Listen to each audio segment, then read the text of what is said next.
বাংলার ভোরের সকল দর্শককে স্বাগতম জানাচ্ছি। আপনারা জানেন আজকে যশোর জেলার কেশবপুর এবং মনিরামপুর উপজেলার নির্বাচন অনুষ্ঠিত হচ্ছে। সকাল 8টা থেকে এই নির্বাচনে ভোট গ্রহণ শুরু হয়েছে।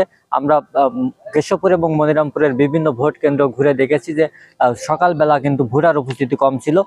সকালবেলা ভোটার উপস্থিতি কম থাকার পরেও কিন্তু বেলা বাড়ার সাথে সাথে এখানে ভোটার উপস্থিতি বাড়তে শুরু করেছে এবং আমরা দেখেছি যে বিভিন্ন জায়গা থেকে যারা ভোট দিতে আসছেন তারা এসে সুষ্ঠু সুন্দর পরিবেশে ভোট দিতে পারছেন। এখনো পর্যন্ত কোনো প্রকার বিশৃঙ্খলা বা অপ্রীতিকর ঘটনা আমরা দেখিনি। আমরা এখন দাঁড়িয়ে রয়েছি মনিরামপুর উপজেলার কপালিয়া সরকারি প্রাথমিক বিদ্যালয় ভোট কেন্দ্রে। এখানে সকাল থেকে কিন্তু শান্তিপূর্ণভাবে এবং সুষ্ঠু পরিবেশে ভোট গ্রহণ হচ্ছে। আমরা দেখতে পাচ্ছি এখানে কিন্তু লম্বা লাইন দিয়ে মানুষ ভোট দিচ্ছেন এবং সকলেই কিন্তু এই ভোটকে স্বতঃস্ফূর্তভাবে ভোট দিচ্ছেন। আমরা ভোটারদের সাথে কথা বলেছি, তারা কিন্তু আমাদেরকে জানিয়েছেন এখানে কোনো প্রকার অপ্রীতিকর ঘটনা ঘটেনি বা কোনো প্রকার পেশি শক্তির প্রয়োগ আমরা এখনো পর্যন্ত তেমন কোনো খবর জানতে পারিনি। প্রশাসন কঠোর নজরদারিতে রেখেছেন এবং এখানে যারা আনসার সদস্য দায়িত্ব পালন করছেন তারাও কিন্তু বয়স্ক ভোটার এবং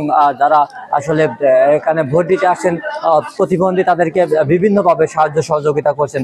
এমনকি আমরা দেখতে পেয়েছি যে ঠেলা গাড়িতে করেও তাদেরকে কিন্তু ঠেলে এনে এখানে ভোট দিতে উৎসাহ দিচ্ছেন বা সহযোগিতা করছেন। আমরা এখানকার যিনি দায়িত্বে রয়েছেন প্রিজাইডিং অফিসার, তার সাথে কথা বলেছিলাম। এখানে প্রায় 2200 ভোট রয়েছে। সে 2200 ভোটের ভিতরে বেলা 12টার দিকে কিন্তু আমরা জানতে পেরেছি 295 ভোট কাস্ট হয়েছে। প্রিজাইডিং অফিসার আমাদেরকে নিশ্চিত করেছেন যে এখানে বেলা বাড়ার সাথে সাথে কিন্তু ভোটার উপস্থিতি বাড়তে শুরু করেছে এবং তিনি আমাদেরকে এমনটি জানিয়েছেন যে এখানে 60% ভোট আসলে কাস্ট করা সম্ভব হবে। আমরা আপনাদেরকে জানিয়ে রাখতে চাই যে যশোরের এই কেশবপুর এবং মনিরামপুর উপজেলায় যে উপজেলা নির্বাচন অনুষ্ঠিত হচ্ছে এটি কিন্তু প্রথমবারের মতো ইভিএম মেশিং এর মাধ্যমে আসলে ভোট গ্রহণ সম্পূর্ণ হচ্ছে। এখানে ইভিএম এ অনেকেই প্রথম ভোট দিচ্ছেন। আমরা মানুষের সাথে কথা বলে জানতে পেরেছি এমন অনেক ভোটার রয়েছে যারা আসলে জীবনের প্রথম এবং শেষ ভোটটিও হয়তো ইভিএম এর মাধ্যমে দিচ্ছেন।